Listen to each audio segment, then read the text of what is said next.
دا کیسې د یو یتیم هلک باره کې ده. څوک هم د ده اصلي نوم نه واقف نه و. ټوله به د تا پپو پپو وي. ده به دغه سوچ کولو چې ما نه به څنګه یو مالداره سړی جوړیږي. ده به هیڅ کار نه کولو او کله به یو ځای پروت و نو کله بل ځای. یو ورځ د ځنګل کې ودو نو ده هلته یو تیز اواز واورېدو. هغه اواز سره د ده سترګې کلاو شوې او دی رابیدار شو.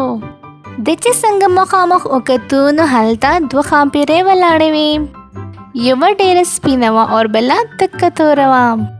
دواړه خپلو کې په جګړه وې. د تاسو دواړو باندې څه چل دی؟ د نیمې شپې ته وګورو دومره شور مو جوړ کړی. دا د جګړې ټایم خو نه دی. دواړه د دې ځای نه ځئ او ما آرام ته پرېږدئ. دی دواړو پپو ته وې چې ته به زموږ مسله حل کې. دی دواړه پپو په لار روانې شوې. پپو له ډېره غوسه ورغله. زما په مخ خو نه ده لیکلي چې زه د خلکو مسلې حل کوم. شابه زه دلته نه، ما له مو ټول خوب خراب کو. نه تاسو داسې مه وایئ. تاسو چې څه فیصله هم کوئ نو موږ دواړو ته قبوله ده. بس تاسو ماته اوس دا ووایئ چې موږ دواړو کې کم یوه خشته ده او کم یوه بدرنګه ده. پپو لا سوچ کولو او دی ته جواب ورکولو چې دې کې سپینه ښاپیرۍ لګیا شوه. زه خو د پیو په شان تکه سپینه یم. زه خو تکه توره یم او سم چمک وهم. دا بله خو سم سپین اوړه وي. ما خو نن تاسو دواړه په پیله ځل ولیدئ. زه څنګه دومره زر دا فیصله کولی شم چې کم یوه ښکلې ده او کم یوه نه ده ښکلې. ټیک ده، موږ به میاشت پس همدغه ځای ته بیا راځو او ته هم بیا راشه. دی دواړه هلته نه روانې شوې. نو پپو ورله اواز ورکو. زه خو ډېر زیات وږی یم. ما سره پیسې هم نشته، نه زما څه کار کسب شته. هسې نه راتلونکې میاشت کې زه مړ شوی یم. دی دواړو خپلو کې خبرې شروع کړې او پپو ته یو تیلی ورویشته. پپو ډېر زیات خوشحال شو. پپو په دې پیسو باندې ځان له ښکلې جامې، ښکلی کور او د ښکلې ښکلې خوراکونه واخیستل او ښه خوشحاله ژوند تېرولی شروع کړو. چې څنګه میاشت تېره شوه نو پپو واپس هغه ځای ته لاړو او هلته هغه دواړه ښاپیرۍ هم راغلې. موږ یو میاشت ستا د فیصلې انتظار وکړو. نن موږ له څه حل راوباسه. دومره زر خو زه څه فیصله نشم کولی. تاسو خو ما صرف په دویم ځل ولیدئ. یو میاشت نور صبر وکړئ چې بیا مو ووینم نو څه فیصله به درله وکړم. دواړه ښاپیرۍ ډېرې زیاتې مایوسه او خفه شوې. ټیک ده، موږ به یو میاشت نور انتظار وکړو خو بیا به ته موږ له خامخا څه نه څه فیصله کړې. خو کیدای شي زه دا کلی او ځنګل پرېږدم او زه بل ځای ته لاړ شم. د دې ځای خرچې ډېرې زیاتې دي او دا خو زه نشم برداشت کولی. دواړه ښاپیرۍ یو بل سره په خبرو شوې او پپو له سیند په غاړه ښکلی غونته کور جوړ کړو. د چې څنګه سیند په غاړه کور ولیدو نو دی ډېر زیات خوشحال شو. خو د نور څه هم غوښتو.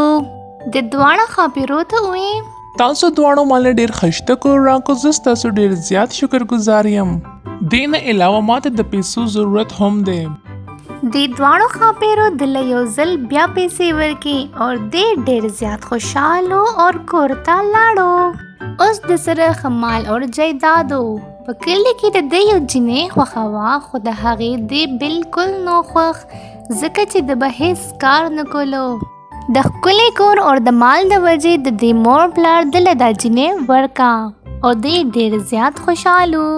پپو خپل نوي ژوند کې دومره خوشحاله و چې هغه نه بالکل هېر شو چې زه خو به نن ښاپیرو سره ملاقات لزم.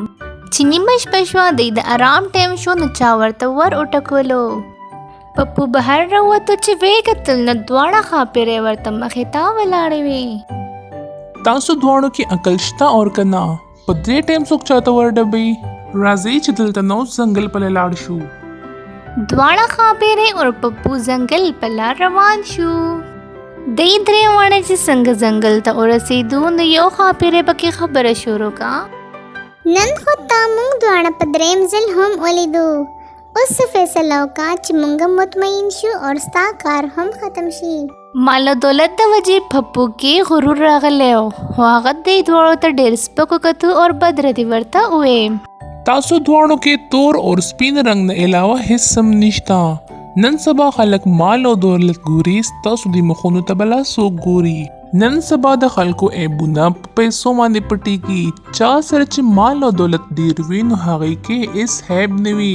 اور ما ته لږ د پیسو ضرورت دی، کوم مال مو راکړي نو ستاسو به ډېر احسان وي په ما باندې. دواړه ښاپېرۍ چې د پپو خبرې واورېدې نو هغې ډېرې زیاتې حیرانې شوې او پپو ته یې وویل چې موږ دواړو ته د خپلې غلطۍ احساس وشو او موږ چې تا له څه درکړي دي هغه به موږ اوس تا نه واپس واخلو. اور هغې دواړه هلته نه لاړې. پپو ډېر ټینشن کې کور طرف ته روان شو چې ویې کتل د ښځې بهر دغه شان ناسته وه اور کور یې هلته کې نه و. ښځې ډېر زیات ژړل چې ده خو ما سره دوکه وکړه. پپو خپل ښځه پیول شروع کړو او هغې ته یې ټوله کیسه وکړه اور راتلونکي وخت دپاره یې ښځې سره دا واده وکړه چې زه به خپل محنت اور مزدوري کوم. د پپو کور والا یو ښه اور سمجداره ښځه وه. هغې خپل خاوند نه واده واخیسته چې آینده به د خپل محنت کې اور په هغې به پیسې ګټې. پپو ځنګل کې خپل محنت اور مزدوري شروع کړو. پپو کور والا پپو معاف کو اور د ښه خوشحاله ژوند تېرول شروع کړو.